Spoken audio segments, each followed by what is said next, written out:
नवी मुंबई के उरण नगर परिषद पर राष्ट्रवादी कांग्रेस पार्टी शरद पवार गुट ने कब्जा जमाया है। नगराध्यक्ष पद पर भावना खाणेकर ने भारतीय जनता पार्टी उम्मीदवार शोभा कोली शाह को हराकर शानदार जीत दर्ज की।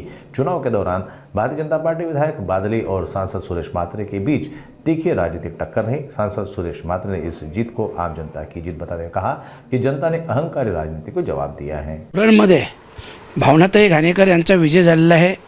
सगळ्यात पहिले तर मी उरणकरांचा, स्थानिक भूमिपुत्रांचा, महाविकास आघाडीचा आणि खास करून ज्यांच्या विचाराने ज्या दिबा पाटील साहेबांसाठी आमचा लढा सुरू आहे त्यांच्या विचारांचा हा विजय आहे आणि म्हणूनच सगळ्या उरणकरांचे मनापासून खूप खूप अभिनंदन करतोय।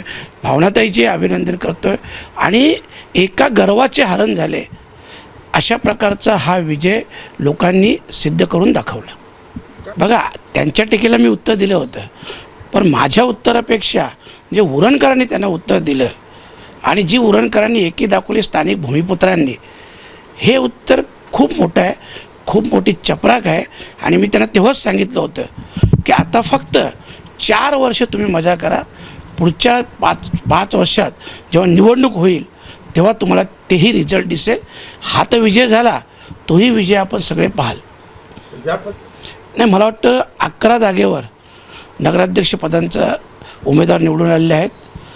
कोकण पट्ट्यात बोलाल तर पहिला विजय आहे आणि साहजिकच या विजयाने सगळ्याच कार्यकर्त्यांमध्ये एक जोश आणि उत्साह आहे आणि खास करून आम्ही आदरणीय शरदचंद्रजी पवार साहेब यांचे आभार व्यक्त करतो, कारण त्यांच्या नेतृत्वाखाली आपण पाहिलं असेल, खरं म्हटलं तर तिथं भावनाताईंचं नाव देखील नव्हतं, परंतु शेवटच्या क्षणाला भावनाताईंना उमेदवारी दिली गेली।